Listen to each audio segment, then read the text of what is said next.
Hello, hi. Thank you for being here. My name is Caitlin Michelle, and let's talk life and esoterics. So, first, I want to say Happy Fall Equinox because today is the first day of fall, the perfect balance between light and dark, because day and night are of equal length today, and it is a particularly significant time of the year to really get clear about the ways in which we'd like to grow or enhance our lives. So in that vein, I really hope that you gift yourself a moment today, maybe 5 minutes, 10, 15, if you really want to go for it.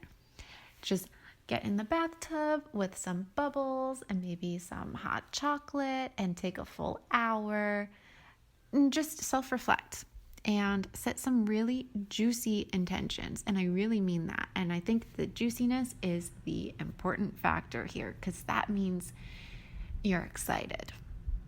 Let's see. Last night I watched a really great interview. It was another Regina Meredith interview, of course, because those are the only interviews I seem to be watching these days. And this one was with a philosopher named Neil Kramer. And it was so good that I watched it twice. I even made my husband watch it with me the second time. He fell asleep halfway through. But he woke up this morning and said that he thought it was interesting. He was just so tired that he couldn't help but fall asleep, which I believe because there are some ridiculous situations where he's fallen asleep. But I think that's something I'll have to share another time. Anyway, getting back on track. Let's see. So, why did I think this was so good?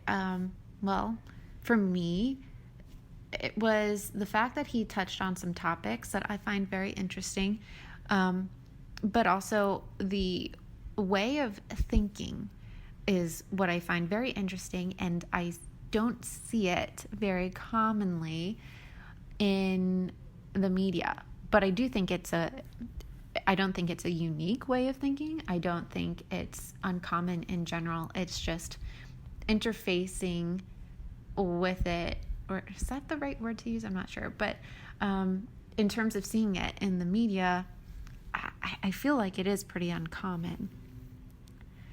So there's a lot in the interview, and I'm not going to cover everything. I mean, honestly, just watch the interview. But there is a part of the message that I want to pass along today. And that is his insistence that in order to affect the changes that we want in our lives, and, this goes along with our intentions in the fall equinox, we have to first use our mind, get clear, and then our heart, really fill it with that magnetic, passionate power, and then our will. Basically, I think that correlates with our solar plexus. If you want to, set it into the body here. But using the mind, the heart, the will in that exact order will actually help us to make changes that we want to see in our lives. And I don't know if that's just the Capricorn in me, but that really resonates. And from my own experience, I can say that when I've done that without, consciously knowing that was what I was doing, of course, but when I've done that, that is when I've been able to complicate. I am complicating my words here. That's when I've been able to accomplish or even manifest things that were complex or pretty unlikely. And I think it would be really important for me to add in something really personal here. That's that I allowed myself to stray from that patterning for a few years. I did this a few years ago. And I think I was fortunate in that was my original innate pattern or way of doing things. But I did a whole bunch of self-development programs a few years ago, and I do see a lot of value in them. I think they are important to do, but always do so with a clear mind of like really understanding what is being said and why and who is giving the information. Use your mind and your body, actually, because in these programs that I was doing, I came to them with the assumption that I know nothing. I am a juvenile in my spiritual understanding, and that this program and the people teaching it have a more mature understanding of the way things work. This was my thinking. Okay, I just want to put that out there and make that clear. So I remember one exercise in particular, and in this exercise, my body knew that what they were saying was wrong. And I'm sure we've all had these experiences where like we know it in our body just through and through. And I knew that this was wrong. And without going into details, it was an exercise that was designed to demonstrate that we should throw ourselves into our heart's desires first, and the path will show itself. And I think this is a pretty common concept in the New Age paradigm, and it sounds pretty great, doesn't it? So even though I had such a sinking feeling in my body, like I really knew with every fiber of my being that this wasn't quite accurate, I allowed myself to suspend my own very real experience to the contrary. And it really didn't take that long. It was over a relatively short period of time that I decided to embrace this new way of thinking. I mean, it seemed like it could be quite liberating. I thought, I'm always in my head, and maybe all I really need to do is take some big dramatic leaps and trust that I'd be guided to where or whatever I'm supposed to go towards. And, basically that was the way for me to be more spiritual.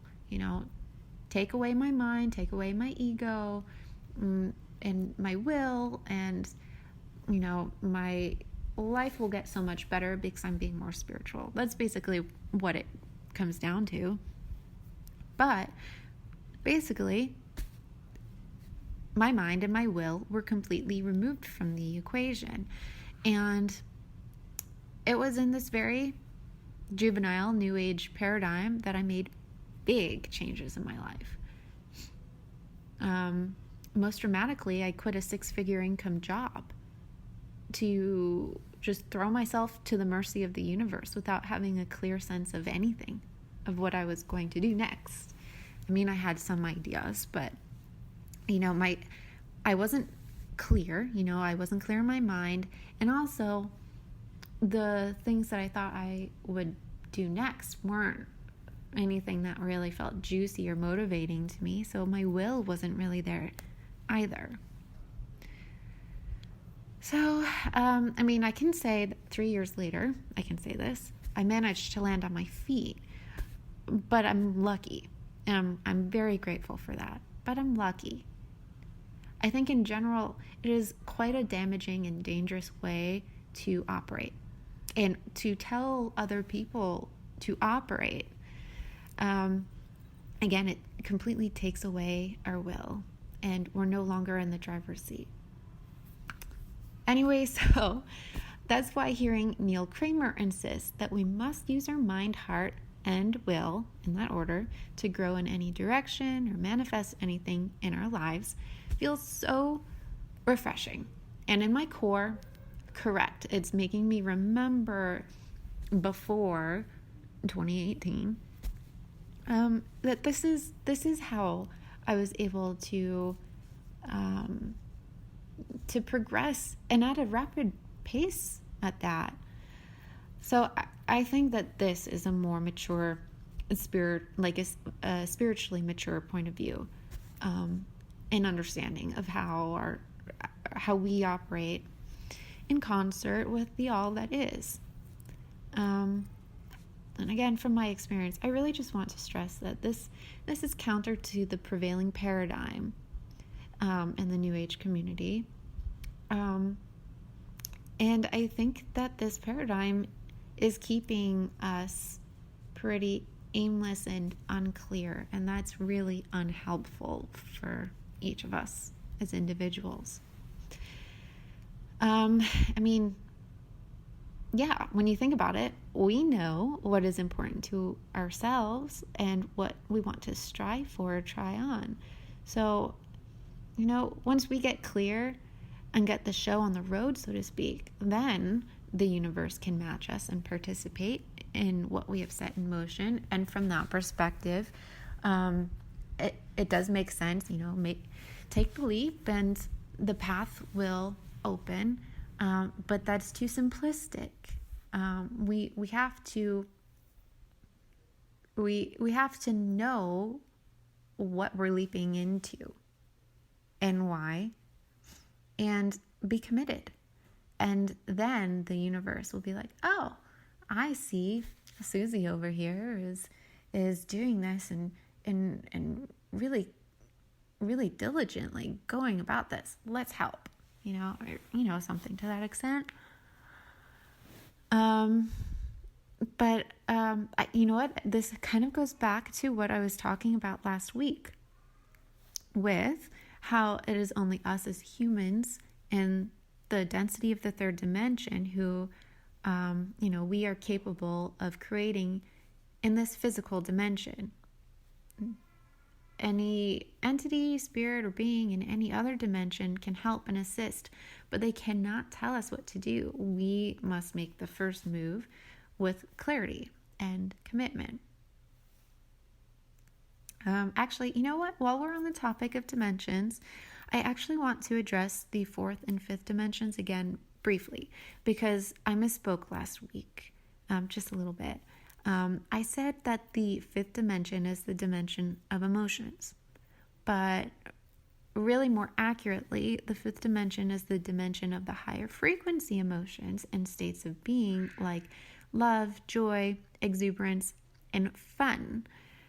It's another dimension of light and lightness, and this gets muddied and murky when it travels down into the fourth dimension, which is the canopy hanging over us in the third dimension. Remember, it's the dimension of archetypes and myths and religion too. And last week I said that this is a dimension of the mind, but it is more accurate to say it's the dimension of mind control through emotional manipulation. And obviously it doesn't have to be that way. We are able to clean up the fourth dimension ourselves here by our actions and what we focus on in the third.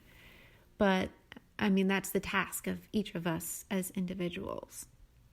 But the fourth dimension is the dimension that captures our minds and attention, and impulses us with emotions from dramas and traumas that don't directly relate to our own individual lives. And then it kind of sucks us out of our own individual earthly experiences. And maybe that's something to meditate on. How can we turn the dial up on our own experience? Maybe our own connection to life and nature.